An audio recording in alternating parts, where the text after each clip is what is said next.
chapter 13, verses 1 through 5.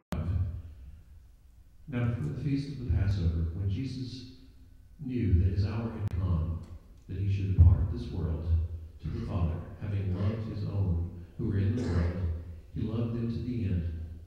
And supper being ended, the devil, having already put into the heart of Judas Iscariot, Simon's son, to betray him, Jesus, knowing that the Father had given all things into his hands, and they had come from God, and was going to God, rose from supper, and laid aside his garments, took a towel and girded himself.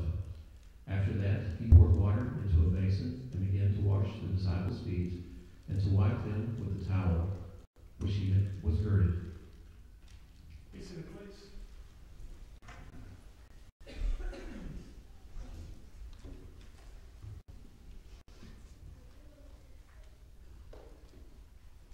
He was born January 14, 1741. At the age of 24, he was one of the famous soldiers of the American Revolution that helped to capture the British garrison of Fort Ticonderoga in Oroga in 1775. A year later on, he was involved again as a very dedicated American soldier in trying to detain and keep the British from attacking and conquering, likely, New York City in the Battle of Lake Champlain. The next year, 1777, he played a very critical role in leadership of forcing the surrender of British General John Morgan's army at Saratoga. So on 3 different occasions, this famous soldier of the American Revolution had dedicated himself, been willing to suffer the possibility of capture, if not death, of his country.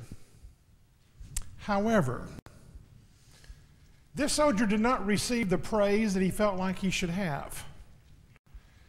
He did not get the pats on the back. He did not get the accolades from the government of that time frame.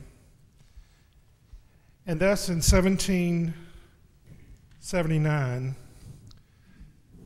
Benedict Arnold began to conspire with the British Army and talk to them about the possibility of not only changing allegiance and becoming a British soldier, but also decided that he would, for a price of money, work it out that they could receive the U.S. post at West Point in New York State.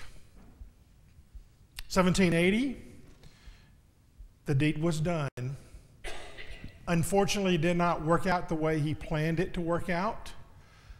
But at the very last moment, he escaped and went to the British side, where he stayed for the remainder of his life, dying at the age of 60. Of course, Benedict Arnold had a name, did he not, Brian? And even today, his name is synonymous with being a traitor. Exactly, a traitor. And thus we deal with the reality of a traitor to our country. But what would be even worse, don't you think, would be a traitor to Jesus Christ. On Wednesday nights, we have been studying the apostles. And as we started that study, I thought, well, there are a lot of the apostles that we don't know much about. So I wondered, how's this going to go when we get to some of this? Turned out, I think it was an excellent study. And of course, we looked at each of the apostles. Ron even had photograph or artwork of each of them, right? Some artist rendition of what they might look like. Of course, we don't really know what they look like. But as we went through each one, we eventually got to my favorite apostle. And some of you know who my favorite apostle is. It's Peter. And there's a very clear reason that Peter is my favorite apostle. The reason he's my favorite apostle is I can relate to him. You know, Peter was the impetuous one. He's the one that jumped in the middle of things before he thought through what was going to happen. He was the one that always spoke up, even when it wasn't quite the appropriate time to speak up. Peter was the one that fell on his face, and I can relate to all that. You know, I can see some of me in Peter. But the reason Peter's my favorite is because Peter also always got up. He never stayed on the ground. He got up, and he repented, and he shook it off, and he moved forward. So I'm very encouraged by Peter. If Peter can do it, then I can do it too. You know, there's a lot of encouragement there. As we got to Judas, Ron had figured this out. Excuse me. He and Bonnie had talked about it the night before, perhaps, but I kind of had one of those aha moments in class. You know, why? That usually happens when I teach class, right? Exactly, of course. But I was thinking, you know, why is Judas our least favorite apostle? I suppose if we took a poll, he'd be the least favorite of everybody here. Well, one, because like Benedict Arnold, he was a traitor. He betrayed the Lord, and of course we despise that.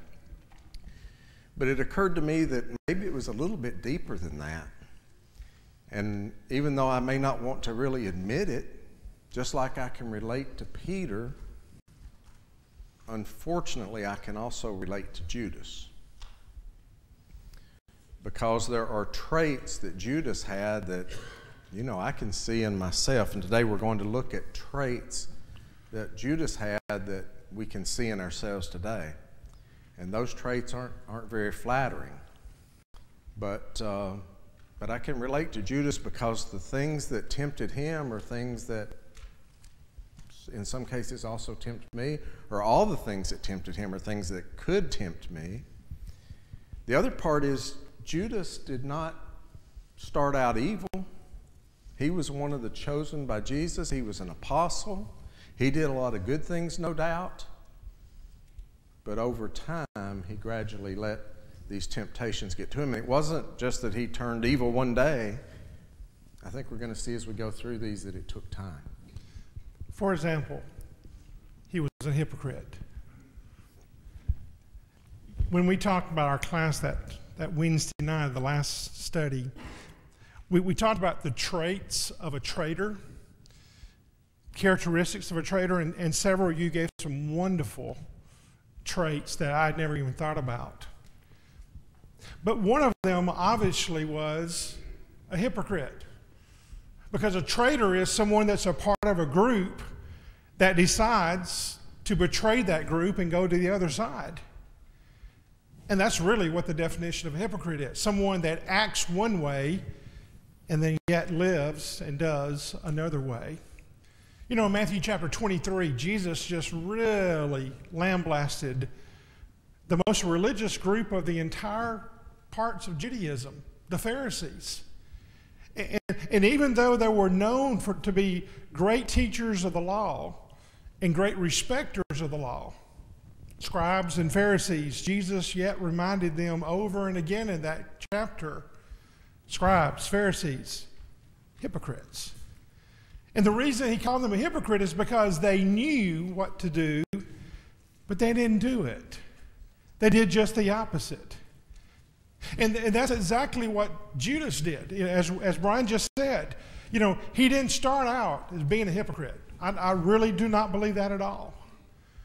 There was value in him. There was worth in him. There was evidently a willingness. He didn't have to say yes. He was not being forced to become a disciple of the Lord. Brian, what do you think he struggled with in his hypocrisy? Where do you think he dealt with in dealing with Jesus? You would think over time it must have eaten at him, right? Yeah. He would have to deal with that guilt, a growing guilt as time went on. And as we even mentioned this morning, you know, he loved money. And so he dealt with that reality of first being the guy that just kept the treasury box for the needs of the group as they travel from city to city. But then as we know in the text, he also took stuff out of there for his own well-being. You know, none of us like to admit to being a hypocrite. but yet many times we are. And so when we look at Judas's life and we look at who he was and what he became, it was obvious that what you saw in his life one day was not really the real person. Because over time, and I think that was really the case, over time he just began to be that person that was two-faced. One way to the Lord and the disciples, another way to himself as well. What's another trait? Greed. Ron's already mentioned it. So Ron, do you think he started out overcome by greed? You wouldn't think so. I mean, you get the idea of however many months or years the disciples were together. You wouldn't get the idea that, he started out being the guy that from day one was taking money out of the treasury box. Ron mentioned this morning John chapter 12. I'm going to read the first 8 verses. It's rather remarkable when you think about what's happening, what Judas is witnessing, and what his reaction to it is. Then 6 days before the Passover, Judas came to Bethany, where Lazarus was, who had been dead, whom he had raised from the dead. There they made him a supper, and Martha served, but Lazarus was one of those who sat at the table with him. Then Mary took a pound of very costly oil of spikenard, anointed the feet of Jesus, and wiped his feet with her hair. And the house was filled with the fragrance of the oil. But one of his disciples, Judas Iscariot, Simon's son, who would betray him, said, "Why was this fragrant oil not sold for 300 denarii and given to the poor?" This he said, not that he cared for the poor, but because he was a thief and had the money box, and he used to take what was put in it. But Jesus said, "Let her alone. She has kept this for the day of my burial. For the poor you have with you always, but me you do not always have." So Judas is there. He's witnessing a great thing, and all he can think about is the money. Oh, we could have used that money. He wanted it because he was the treasurer. He had the money box. He held the purse, and he was stealing out of the purse. So you think over time, that greed grew and grew, and ultimately in Matthew chapter 26, verse 14, then one of the 12, called Judas Iscariot, went to the chief priests and said, "What are you willing to give me if I deliver him to you?" Talking about Jesus. And they counted out to him 30 pieces of silver. So from that time, he sought opportunity to betray him. 30 pieces of silver. It was all about the money. It was all about the greed. So what about us? Are we tempted by greed? Would we betray the Lord for greed? We would all say no. But are we stingy with our funds? Do we fail to do the things that we can do to serve the Lord and to help others because of money? It's a temptation we all need to watch out for too, lest we become like Judas. Let me expound on that. Could his greed also been in regard to not just the money, but also the position that he had? Remember, he's always mentioned as the 12th, the last one. Wonder if he ever wanted to be the first. Wonder if he could somehow, some way finagle the situation so that he could be seen as being more important than he was. Most of our study suggested that 10, if not 11 of the disciples were all from one area, Galilee, the northern part. Judas Iscariot is way down south, below Jerusalem. He was sort of the outcast, the loner, the person that didn't really know anybody. Could that greed have been more than just money? Could it have been power, position, prominence as well? And what about us? Last time I checked, we're all servants of the Lord. Doesn't matter what our title may be, we're all servants. And in fact, Jesus reminded us, Luke chapter 12, we're unprofitable servants. When we've done all that we could do, we've still just done Some, not enough. So not only the hypocrisy, not only the greed, but what about loyalty? You see, part of being a part of that 12 was that they were to be loyal to their master. And in fact, several times Jesus talked about that. Remember the discussions with James and John about being the greatest in the kingdom? And Jesus said, look, you're asking for something that I can't give you. And ultimately, whoever wants to be great is a servant of all. But implicit in that idea of being a disciple had to be the idea of being loyal.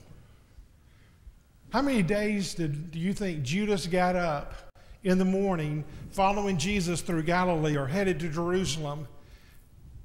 And even though he may have had a smile on his face and a disposition that would not display what he really thought,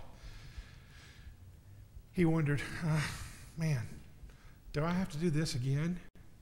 Brian, you think we ever think that way as a Christian? Perhaps so, and I suppose at some point Judas' loyalty was ultimately to Judas himself, not to the Lord. And that's easy for us to do. It's easy for us to say, well, what about me, Lord? Does it ever come to that? Think about it. Do we ever have a right to say to the Lord, who did what he did for us on the cross of Calvary, Lord, this loyalty thing's a little bit too much. Luke 9:23, take up your cross daily and follow me by denying yourself first. Most of us don't like to deny ourselves. And I think it's obvious that Judas finally came to that point where he just said, I'm tired of having to follow him. The Jews want him. Let's make a deal. These 3 points are based well in fact. Our next point is somewhat speculative because we can't really know. But I have to wonder personally, did Judas rationalize betraying Jesus? What was going through his mind? What was he thinking? How did he convince himself that it was really okay to do this? He had seen many examples where Jesus had overcome those who opposed him, so perhaps Judas was thinking, well, Jesus is going to escape. After all, it's prophesied that he's going to have a kingdom, and if he has a kingdom, then he has to overcome. So I can get the money, I can betray him, but he's going to be okay, everything will work out right. Yeah, I kind of wonder whether that isn't the case, and that indeed to me seems to be the case. Jamie had pointed out in our class before that the whole purpose of Judas betraying Jesus was so they could capture him at night when there were fewer people around, so they wouldn't have a security issue with the crowd. That appears to be the case. So maybe Judas said, well, if they want him, they're going to get him, and all I'm doing is helping them get him at night, and besides, that's going to be a more secure situation if I help them anyway. And so again, I can collect my money, but everything's going to turn out the same. And yet in the end, when Judas saw what happened, he couldn't cope with it. I'm going to read from Matthew 27, beginning in verse 1. When morning came, all the chief priests and elders of the people plotted against Jesus to put him to death. And when they had bound him, they led him away and delivered him to Pontius Pilate the governor. Then Judas, his betrayer, seeing that he had been condemned, was remorseful and brought back the 30 pieces of silver to the chief priests and elders, saying, I have sinned by betraying innocent blood. And they said, what is that to us? You see to it. Then he threw down the pieces of silver in the temple and departed and went and hanged himself. It seems to me that although Judas had rationalized, everything's going to be all right, ultimately he realized it didn't play out the way he expected. So the things that he had rationalized were indeed deceiving. Merriam-Webster Dictionary defines rationalization as a way of describing, interpreting, or explaining something, such as bad behavior, that makes it seem proper, more attractive, etc. So how easy is it for us to rationalize, to do the things we really want to do, rather than doing the things we know we ought to do? I think that's easy. It's easy for me.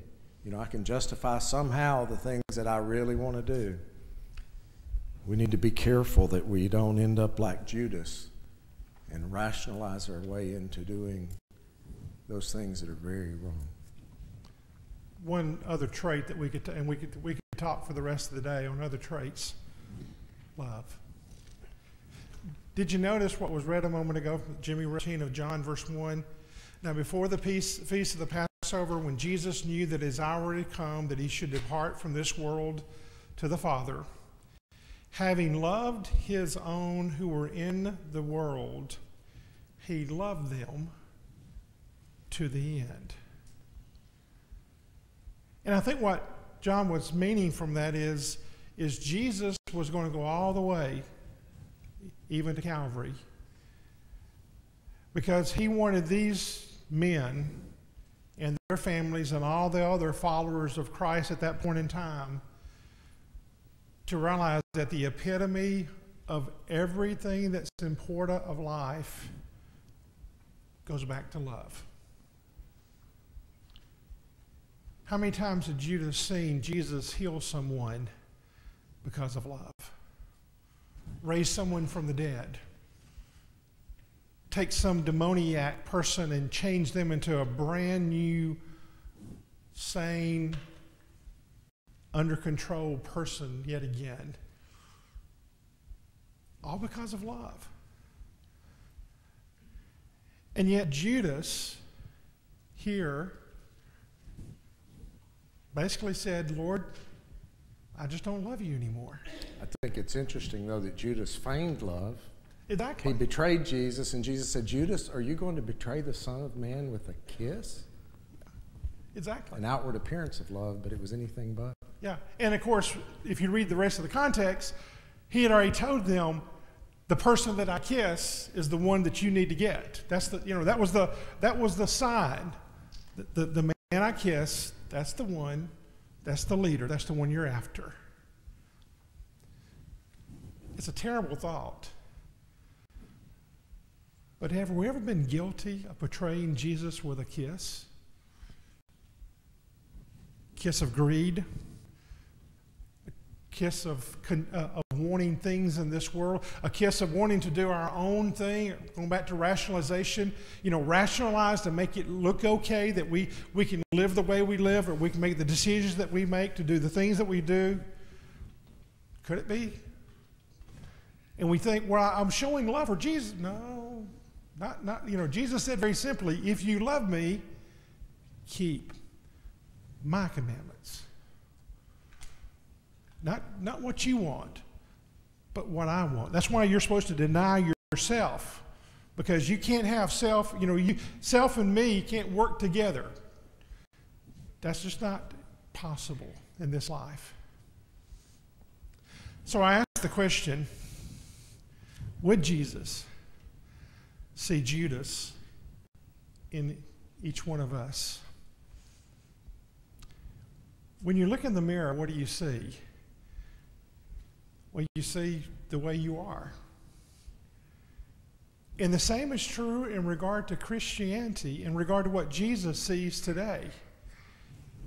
He sees us the way we really are. Warts and all, however way we look in the morning, however way we look in the afternoon, that's the way, because Jesus sees the real person. And that's why you have in the context of those passages that we've looked at these past few weeks about Judas, when he saw him, knowing what he was about to do, yet he loved him. Sincerely, seriously, today, what would Jesus see in you? And if you don't like the answer, then you have this time and this opportunity right now to change that. Why don't you come and together we stand and sing the invitation song.